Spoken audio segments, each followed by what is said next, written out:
আসসালামু আলাইকুম পাখিরা। আমি আশা করছি তোমরা সবাই ভালো আছো। আমি আজকে কোনো স্টোরি নিয়ে আসি নাই, জরুরি বিষয়ে কথা বলতে এসেছি। তোমরা অ্যারেঞ্জ ম্যারেজের থাম্বনেইল দেখে এসেছো।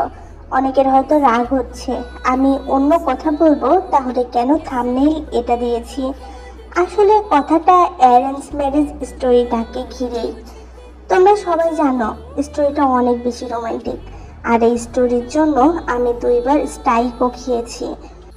এখন এই ইস্যু ধরে আমার চ্যানেল অকেজো করে দেওয়া হয়েছে। আমি হয়তো ভিডিও আপলোড করতে পারবো, বাট কোনো লাভ নেই। এখন এই পর্যায়ে আমি বলতে চাই, আমি তোমাদেরকে অনেক বেশি মিস করব। আমি সবসময় তোমাদেরকে বলি, তোমরা আমার একটা অংশ হয়ে গেছো, আমার ফ্যামিলি বলতে পারো। সো আমি আমার নিজের কথা ভেবে, আমি বলবো না তোমাদের কথা ভেবে, আমি তোমাদের ছাড়া থাকতে পারবো না। সেই কারণে আমি নতুন একটা চ্যানেল খুলেছি। যদিও আমাকে এই সাহসটা, এই এক্সপিরিয়েন্সটাও তোমরাই জুগিয়েছ, তোমাদের মধ্যে থেকে কয়েকজন। সো তাদেরকে আমি সত্যি অনেক লাভ ইউ অ্যান্ড মন থেকে থ্যাংক ইউ, সবসময় আমার পাশে এইভাবে থাকার জন্য। এখন কথা হলো, আমি যে নতুন চ্যানেলটা খুলেছি তার নাম গল্পপ্রেমী টেকুকার। আমি ওইটার লিংক আমার এখন বর্তমান যে চ্যানেল গল্পপ্রেমী OT7 এটার ভিতরে দিয়ে দিছি। তোমরা আমার চ্যানেলে ঢুকে নিচের দিকে স্ক্রল করলে পেয়ে যাবে। আর আমি একটা পোস্ট করেছি, ওখানেও লিংকটা দেওয়া আছে, তোমরা ওখান থেকেও পাবে। এখন তোমরা হয়তো বলতে পারো যে আমি আমার লাভের জন্য তোমাদেরকে ওই চ্যানেলে যেতে বলছি, বা আমার চ্যানেল প্রচার করার জন্য এটা করতেছি। আসলে কি বলতো, আমি যখন গল্পপ্রেমী OT7 এই চ্যানেলটা ওপেন করেছিলাম, তখন তোমরা কেউ আমাকে চিনতে না। আমার কাজের জন্য তোমরা আমাকে সাবস্ক্রাইব করেছো, এখন আমাকে ভালোবাসো, আর আমার একটা পরিবারের অংশ হয়ে উঠেছো তোমরা। আমি আবারও চেষ্টা করলে হয়তো আমি আবারও এই পর্যায়ে আসতে পারবো নতুন চ্যানেলটা নিয়ে। আমাকে একটু কষ্ট করতে হবে এটা, কিন্তু আমি অন্যদের পেলেও তোমাদেরকে পাবো না। তোমরা আমার শক্তি, তোমাদের জন্য আমি আজকে এখান পর্যন্ত আসতে পেরেছি।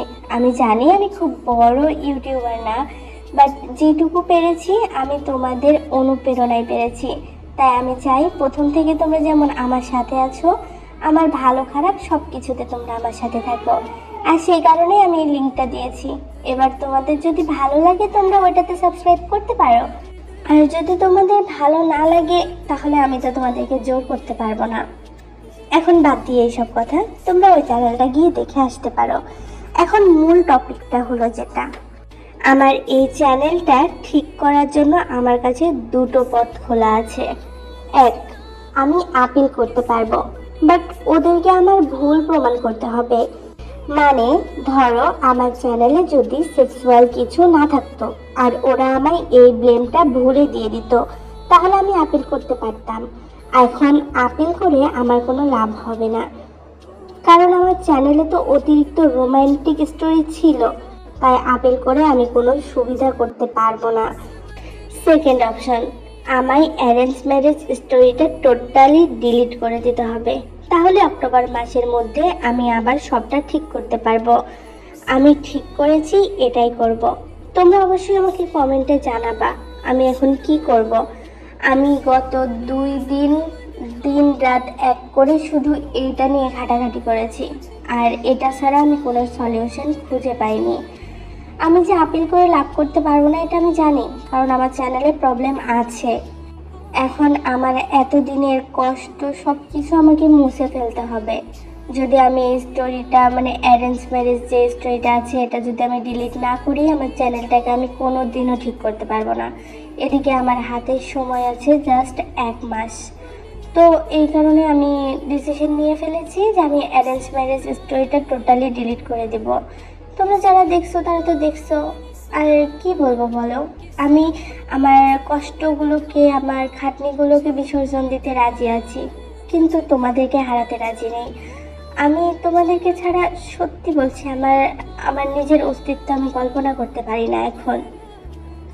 আমার হাজবেন্ড এটা দেখার পরে আমাকে বলেছিল আমি এসব যেন বাদ দিয়ে দিই, এসব করে শুধু শুধু এত কষ্টর পরে এখন আমার সব কিছু নষ্ট হয়ে যাচ্ছে। কিন্তু এটা শুনে বিশ্বাস করবা কিনা আমি জানি না, আমার এত বেশি কষ্ট হচ্ছিল, আমি বসে বসে কান্না করছিলাম। এটা দেখে আমার হাজব্যান্ড পরে আমাকে বলেছে যে ঠিক আছে, তুমি তোমার মতো যেটা করবা করো। এখন আমি আশা করি, আমি তোমাদের ভরসা করি, আশা করি না, আমি তোমাদেরকে ভরসা করি তোমরা আমার খারাপ সময় আমার পাশে থাকবে। সো এইটুকু বলার জন্যই আর কি। আর হ্যাঁ, তোমরা চাইলে আমার সেকেন্ড চ্যানেলটাতে যেতে পারো, ওখানে এখন থেকে ভিডিও আপলোড হবে। আমি নতুন স্টোরি ওখান থেকেই শুরু করব। এবার হয়তো একটা অফিস রোম্যান্স আসবে, মানে অফিসের বস, এরকম একটা স্টোরি আসবে, এক্স বয়ফ্রেন্ড যখন বস, এরকম আর কি। সো তোমরা চাইলে ওটা সাবস্ক্রাইব করতে পারো, তোমাদের উপর কোনো জোরাজুরি নেই। সো ইয়া, এটুকুই বলার ছিল। অ্যান্ড আল্লাহ হাফেজ, আমার জন্য দোয়া করবা।